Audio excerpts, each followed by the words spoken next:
हमारे लोगों ने इस देश को आज़ाद दिलाने के लिए कुर्बानी दी थी, उनको प्रति हम श्रद्धा सुमन अर्पित करते हैं। चुनाव आयोग की जो प्रक्रिया है, आरोप उनको कुछ काम तो रहा नहीं है, बेरोजगार बैठे हुए हैं। तो बार बार आरोप लगा रहे हैं 2 वोटर आई। अरे कह रहे हैं वो बेरोजगार, वो अपने 2 फर्जी बनाए हुए थे। इलेक्शन कमीशन ने उनसे मांगा है, अभी तक रिपोर्ट नहीं दिए हैं, वो क्या बात करेंगे।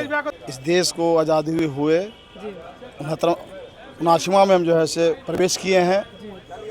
आज इस अवसर पर इस देश के हजारों हमारे लोगों ने इस देश को आज़ाद दिलाने के लिए कुर्बानी दी थी, उनको प्रति हम श्रद्धा सुमन अर्पित करते हैं।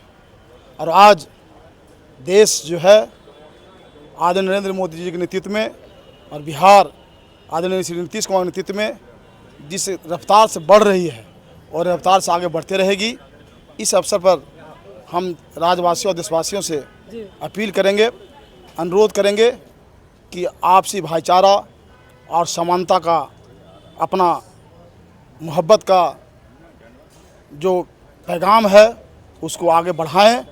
देश में जो नफरत फैलाने वाले लोग हैं वैसे लोगों से बचें। राष्ट्र कैसे मजबूत हो इस दिशा में काम करें। हमारा सरकार, देश की सरकार आदरणीय नीतीश कुमार जी, नरेंद्र मोदी जी और बिहार में नीतीश कुमार जी जो काम कर रहे हैं उस काम को आगे बढ़ाने में सबका सहयोग, सबकी मदद की आवश्यकता है। हम पुनः इस देश को आज़ादी दिलाने वाले तमाम वीर शहीदों को नमन करते हैं, प्रणाम करते हैं, जिनके बल पर आज हम खुली सांसों में आज़ाद होकर के हम अपना कार्य को कर रहे हैं। इसलिए हम सबों को भी जिम्मेवारी बनती है कि जो हमारे देश को आज़ाद दिलाने में जो शहीद हुए थे उनका बलिदान उनका बेकार नहीं जाए। हम लोग भी ज़रूरत पड़े देश को एकता और अखंडता के लिए, देश के मजबूती के लिए, तो हम लोगों को बलिदान देने की जरूरत पड़े तो बलिदान देने के लिए संकल्प लेना चाहिए। हम यही अवसर पर लोगों को शुभकामना बधाई देते हैं। चुनाव को लेकर आगे क्या प्रतिक्रिया होने वाला है? चुनाव होना है, इसमें क्या समस्या है। बार चुनाव आयोग का मामला लग रहा है। अरे वो तो प्रक्रिया है। चुनाव आयोग की जो प्रक्रिया है, आरोप उनको कुछ काम तो रहा नहीं है, बेरोजगार बैठे हुए हैं। तो बार बार आरोप लगा रहे हैं 2 वोटर आई। अरे कह रहे हैं वो बेरोजगार, वो अपने 2 फर्जी बनाए हुए थे। इलेक्शन कमीशन ने उनसे मांगा है, अभी तक रिपोर्ट नहीं दिए हैं, वो क्या बात करेंगे।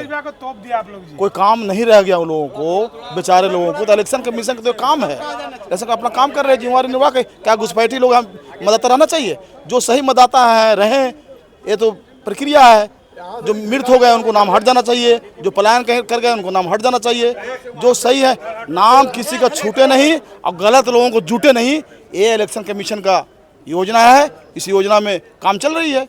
ये समान प्रक्रिया है। आरोप लगा रहे हैं कि बिहार का बिहार बांग्लादेश की तरह हो जाएगा। आरोप लगाना वाला लगाते रहे, उनको तो काम भाई इस पर हम लोग क्या चर्चा करेंगे। विरोधी का काम है आरोप लगाना। इलेक्शन कमीशन एक संवैधानिक संस्था है, वो अपना काम कर रही है। तो जैसा कि आपने सुना उनकी बातों को, ये भाजपा के पूर्व मंत्री प्रभुन चंद्रवंशी थे। वो पूरे देशवासियों को स्वतंत्रता दिवस की हार्दिक शुभकामनाएं दिए और अपनी बात चुनाव को लेकर रखे। तो ऐसे ही रूबरू खबरों के साथ बने रहिएगा। जनश्रेष्ठी पटना।